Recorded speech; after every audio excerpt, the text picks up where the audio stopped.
Hello everyone! Today's video is kung paano mag-transfer ng pera sa bank account mo gamit ang GCash. So ngayon magta-transfer ako ng pera sa ATM ko gamit ang aking GCash. So let's start! I-open natin ang ating GCash apps. Enter your PIN.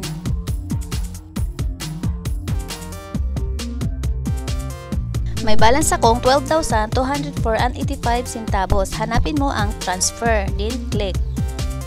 At may makikita kang tatlong dots sa pinakaibaba, i-click mo siya at dito mo makikita ang lahat ng mga partner ni GCash na pwede mong pag-transferan ng pera.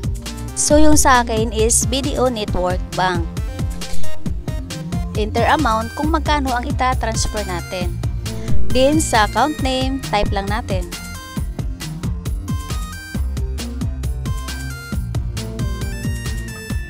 And account number. So, itatype lang natin ang 12-digit ng ating account number. Dito sa Gmail ad naman is optional naman. Pwede mo siyang lagyan, pwede rin hindi. Pero mas maganda, lagyan mo na lang siya ng active na Gmail mo kasi doon magsisend si Bangko at si GCash sa'yo.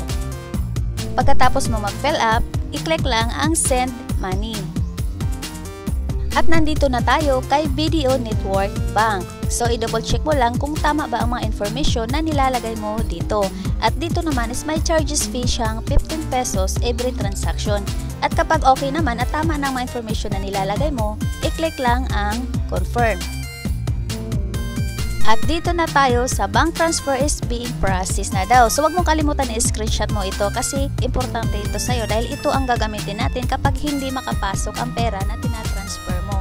At may nakalagay din na will update you via text within an hour. Successful transaction will be instantly credited. If the text states pending bank validation, your bank may take 3 to 5 business days to process. Balik na tayo sa ating GCash. So, ayan, nagbawas na siya. Kanina 12,204.85. So, ngayon ang available balance natin is 5,189.85 na lamang kasi nagtatransfer na tayo.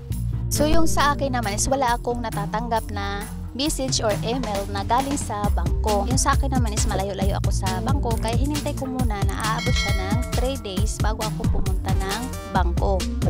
At ngayon pupunta na ako sa BDO Network Bank para ma-inquire ko ang balance ng aking ATM card kung nakapasok ba ang pera na tinatransfer ko from GCash. So ayun guys, nung ini-inquire ko ng aking ATM card is successful naman siya. Nakapasok yung pera na tinatransfer ko from GCash to bank account or sa ATM card ko.